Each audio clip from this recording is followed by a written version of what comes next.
Despite Biden's lies, the COVID emergency continues. By Evan Blake. On Monday, the Biden administration announced its intention to formally end the COVID-19 national emergency and public health emergency declarations on May 11th. This is a deeply reactionary and unscientific policy change, which will have vast consequences for the American and international working class. The statement announcing the end date of the states of emergency is framed as a response to two bills introduced in January in the Republican-controlled House of Representatives, one of which is titled the Pandemic is Over Act.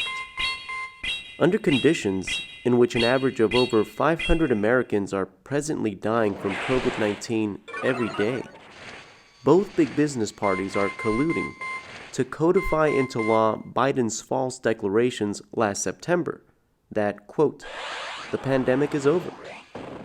The immediate implication for this policy change is that all government funding towards the pandemic will be ended in what amounts to the final privatization of the U.S. pandemic response. The most severely impacted section of the population will be the roughly 30 million uninsured Americans who will lose access to free COVID-19 testing, treatments, and vaccines. Pfizer intends to sell its vaccine at the extremely marked up price of up to $130 per dose, while at-home tests sell for $10 each in the U.S., an affordable cost for the vast majority of those uninsured Americans. Another 60 million Medicare recipients will also now have to pay at least partially for at-home tests, testing-related services, and all COVID-19 treatments, while privately insured individuals could incur out-of-pocket costs for COVID-19 testing. Broader changes to Medicare and Medicaid will also take place with the ending of the emergency declarations. The Kaiser Family Foundation estimates that 5 to 14 million Americans will lose Medicaid coverage altogether after enrollment in the program grew by 28% between February 2020 and September 2022. Telehealth services for Medicare beneficiaries will be cut off after 2024, despite the increased popularity of these services during the pandemic. The planned de jure ending of the pandemic emergency in the U.S. is a political and social measure totally divorced from the science of epidemiology and virology, which make clear multiple reasons why the pandemic is ongoing and could worsen dramatically at any moment. First, the pandemic is a global phenomenon that cannot be declared over by any single country. Indeed, on the same day that the White House released its statement, the World Health Organization, the WHO, reaffirmed that the Public Health Emergency of International Concern, the PHEIC, first declared in January 2020, should continue.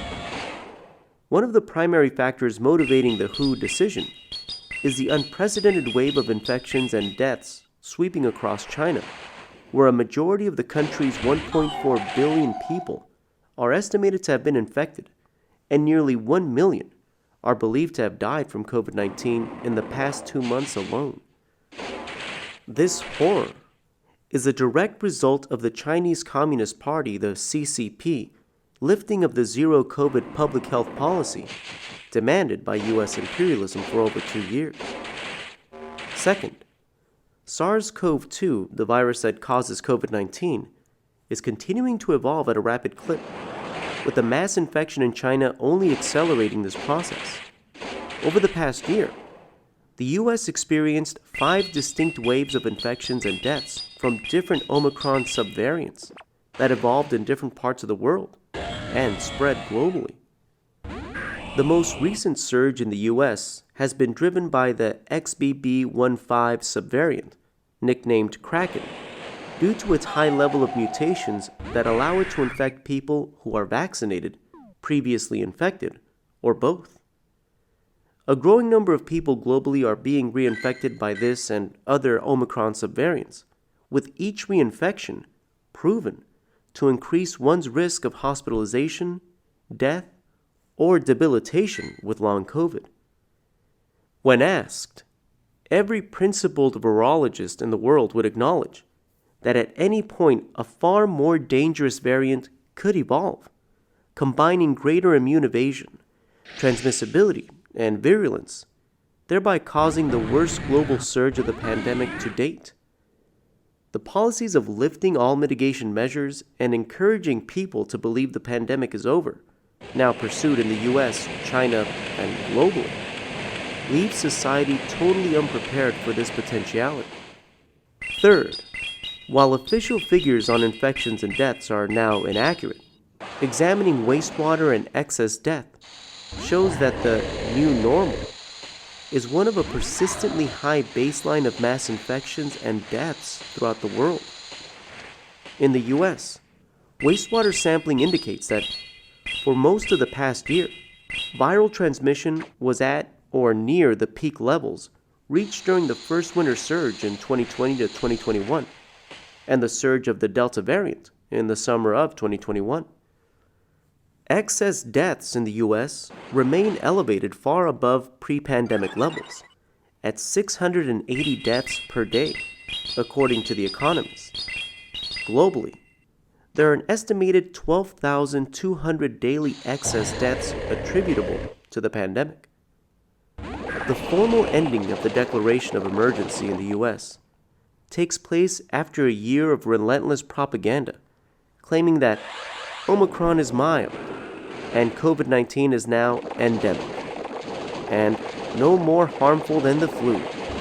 Lies used to justify the scrapping of all anti-COVID mitigation measures in the US. The impact of this policy has fallen most heavily on older Americans of retirement age, with over 90% of all COVID-19 deaths now affecting people 65 years or older. Indeed, the American ruling class has worked out a systematic and deliberate plan to allow the death of the aged and those with disabilities and illnesses. This was most clearly articulated by eugenicist Ezekiel Emanuel, a close advisor to the Biden White House, who declared in a widely denounced tweet last week, "Death is a loss, but living too long is also a loss. It leaves most of us debilitated and unable to contribute to society. We are no longer remembered as being vibrant and engaged, but instead as feeble and ineffectual." End quote. The pandemic is being utilized to implement the ruling class's long-stated aim of lowering life expectancy in the US in order to reduce pension and healthcare costs. The ending of formal pandemic declarations of emergency in the US will reverberate internationally due to the central influence of Wall Street and US imperialism. This has taken place at every turn of the pandemic, from the initial back-to-work campaign in March 2020, to the lifting of mask mandates in 2021, to the final scrapping of all mitigation measures over the course of 2022. The efforts of capitalist governments to prematurely declare the pandemic over must be resisted by the international working class. The perpetual spread of COVID-19 and the evolution of new variants are not inevitable biological processes, but rather the product of social policies which can be stopped through the conscious interventions of masses of working people to bear the brunt of the pandemic. The global deployment of all available public health measures, including mass testing, contact tracing, the safe isolation of infected patients, the universal use of N95 or better masks, the temporary closure of schools and non-essential workplaces, and more, combined with the renovation of air filtration and ventilation systems in all indoor public spaces, could quickly eliminate COVID-19 throughout the world. The visceral hostility of capitalist governments to such a global elimination program over the past 3 years is a damning indictment of this outmoded social system. The same criminal ruling elites who have prioritized corporate profits and overseen the deaths of over 21 million people globally are now plunging mankind into a third world war between nuclear-armed powers. While declaring the pandemic over, they are preparing to unleash a catastrophe of far greater dimensions. The working class, armed with a revolutionary socialist program, must unite internationally to overthrow capitalism, stop the pandemic and the threat of nuclear war, and rebuild society on socialist foundations. Millions of workers in France march against pension cuts, Macron, and war by Anthony Torres and Pierre Mabou. Tuesday saw a second nationwide protest in France against President Emmanuel Macron's plan to slash pensions by raising the minimum retirement age to 64 and increasing the pay-in period to 43 years. Rail and transit workers, energy and refinery workers, and public servants went on strike against the cuts. Protesters also denounced the Macron government's broader policies, including France's expanding role in the US-NATO war against Russia in Ukraine. The protests were broader than those held on January 19th, when 2 million people marched. According to the trade unions that called the nationwide action, 205,000 people marched in Marseille, 80,000 in Toulouse, 28,000 in Nantes, 25 in Nice, and 18,000 in Toulon. In Rennes, where 23,000 people marched, police assaulted protesters with water cannon. The General Confederation of Labor, the CGT, announced that 500,000 people marched in Paris, 100,000 more than on January 19th. Prime Minister Elizabeth Borne, who before the protest announced that her raising of the retirement age was non-negotiable, mobilized 11,000 cops across France, including 4,000 in Paris. This nationwide strike is part of a broader international upsurge of strikes across Europe. Yesterday, as Turkish refinery workers mounted a work-to-rule action and Spanish air traffic controllers went on strike, 12,000 workers marched in protest in Brussels. Belgian rail and transit workers, teachers and healthcare workers were protesting against declining real wages and inflation and demanding better working conditions. On February 1st, strikes are expected in Britain and Finland. The Finnish unions have proposed 5% raises in several industries, although inflation is far higher at over 10%, and strikes are set to begin today and continue throughout the month. In Britain, 500,000 strikers are expected as school teachers, rail workers, public servants, university lecturers, bus drivers, and security guards all go on strike. The British Prime Minister's office at 10 Downing Street has publicly announced that Wednesday will be, quote, very difficult. Across Europe and beyond, the working class is mobilizing as an international force against not national, but global problems, inflation, social austerity, health crisis, and war. The growth of opposition to war and military spending in France after Macron announced a staggering €400 billion military budget was particularly evident on Tuesday. These strikes raise crucial issues of political perspective.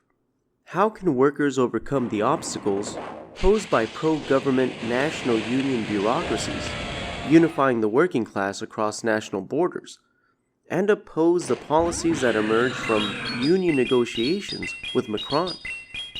It is crucial to unify the working class against NATO's reckless escalation of its war on Russia in Ukraine, which the French CGT union bureaucracy has officially endorsed.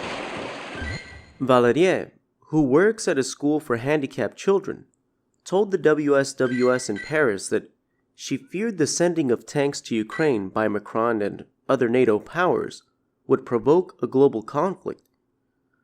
It's true that the risk is real, she said. I'm afraid of all that, but here we are. I get up in the morning and I tell myself I'm struggling for me. I'm struggling for my son and for my children. We're always struggling. The WSWS spoke to Maxime, who works at a bookstore and said he came to protest Macron's pension cuts, and to fight against possibly having to work 2 years more for pensions that will in any case be very small. He added, and also, working at a bookstore is not a very high-paying job. When you're a bookstore employee, you get by without having very much. The only thing that we really know so far is that we're being told no retirement before 64. In fact, most of us know it would be more like 67, 68, or even 70. Maxime denounced the vast sums Macron is spending on war and the police, and the soaring personal fortune of Bernard Arnault at 213 billion euros, the world's richest man. There's so much money for the army, for the police, and for the security forces, he said. But on the other hand, when you start talking about raising workers' wages, helping people, there's nothing, even though now the world's richest man is French. During Macron's 2 terms, there have been enormous, constantly renewed handouts to the corporations, while workers are supposed to foot the bill. Maxime said he hoped the protest would provoke a social explosion. I think the movement against pension cuts is bringing together many frustrations about everything that's happened since Macron was elected, he said. And even before that, in fact. We're hoping it will turn out to be a catalyst for other movements too, like the Yellow Vests were in their time, which led to other protests like against the security law and all that. The WSWS also met high school students who were protesting against the rise in retirement age. One of them said, they want to make pensions come very late for everyone, even though some jobs are much tougher or more complicated than others. And so it's obvious that some will die before getting to retire.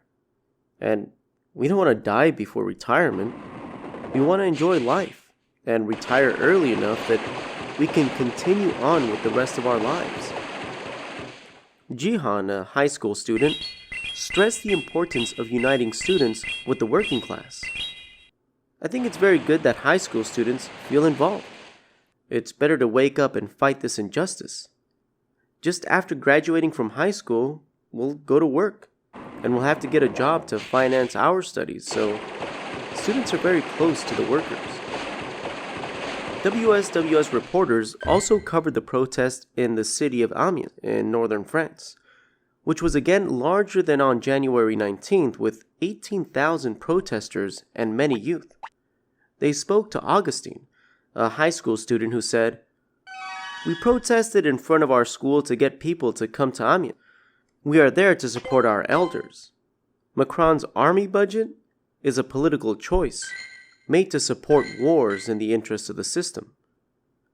Remy, a history student at Jules Verne University, denounced conditions facing workers in this period of inflation and continued saying, the situation keeps getting worse and worse. We must stop useless spending like the military budget. During the pandemic, they've relentlessly enriched the bosses. Now, people have trouble getting enough to eat. 3 political science students at the same university said Macron's cuts were illegitimate, with Louise commenting, Macron makes the lives of youth precarious. We want to enjoy our youth without having to worry about what will happen to us in 50 years. But we have no future under this system. The military budgets are really frightening. This is not the time for such measures when we're struggling for our lives. Matthew told the WSWS, we are the workers of tomorrow, but we're being spat on. Our years in school do not count to the pay-in period for retirement. We see the health conditions our parents are in. As they retire at 60, it will be the same for us. We're fighting against that, but the government pays no heed to the opinion of people on the streets. The decisive question is the unification of workers internationally against NATO's imperialist war and the social austerity policies dictated by the financial oligarchy. Macron's class war policies aim, above all, to free up hundreds of billions of euros that are necessary to finance NATO's wars of plunder. The struggle of the working class against war and austerity must be forged as a conscious international anti-war movement in the working class and among the youth. This entails, first of all, taking the struggle out of the hands of the union bureaucracies that negotiate with Macron and other NATO governments, and building rank-and-file committees, independent of the union bureaucracies and their political allies. Only such organizations linked to a socialist perspective to take power in the workplaces, stop the war, and bring down reactionary governments like Macron's can defeat the class war now being waged against the workers. NATO sends over 120 battle tanks to Ukraine in First Wave by Andre Damon. 12 NATO countries have pledged to send between 120 and 140 modern main battle tanks to Ukraine, in what Ukrainian Defense Minister Dmytro Kuleba said was the first wave of tank deliveries, with more to come. The tank coalition now has 12 members, Kuleba said Tuesday in an online briefing. I can note that in the first wave of contributions, the Ukrainian armed forces will receive between 120 and 140 Western model tanks. The announcements make Ukraine, at least on paper, one of the most powerful militaries in the world, on par with the tank capability of some of the major NATO powers. The UK maintains 158 Challenger 2 main battle tanks on active duty, while France operates 222 Leclerc main battle tanks. Last year, Ukrainian officials called on NATO members to provide it with 300 main battle tanks. At the time, this was seen as an enormous number even among defenders of the war. But with weapons surging into the country, it is likely to be the lower bound. The figure of 140 tanks does not take into account the hundreds of tracked armor personnel carriers already in or heading to the country. Last week, the Pentagon announced that 60 Bradley fighting vehicles had shipped from South Carolina, and that the vehicles are arriving in Europe this week. But even the massive quantities of weapons streaming into Ukraine are only a down payment. Reuters reported that the White House will announce a further $2 billion worth of weapon shipments to Ukraine, including a long-range missile capable of striking over 100 miles. The weapon system, known as the Ground-Launched Small-Diameter Bomb, is a rocket-launched maneuverable glide bomb with double the range of the HIMARS missiles Washington has already provided.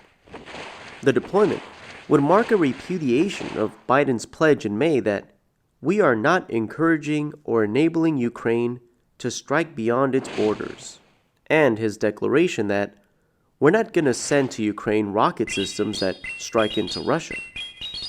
In an interview with NPR on Tuesday, Ukrainian Defense Minister Oleksiy Reznikov called for the U.S. to send fighter jets to Ukraine.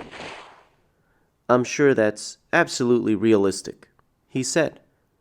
Reznikov discounted reported concerns among the NATO members over the escalatory character of such an action, declaring, "What is impossible today is absolutely possible tomorrow." Poland, Latvia, and Lithuania have already publicly stated their agreement with this demand. Ukraine needs fighter jets, missiles, tanks. We need to act. Estonia Foreign Minister Urmas Reinsalu said Tuesday at a joint press conference in Riga with Latvian and Polish officials.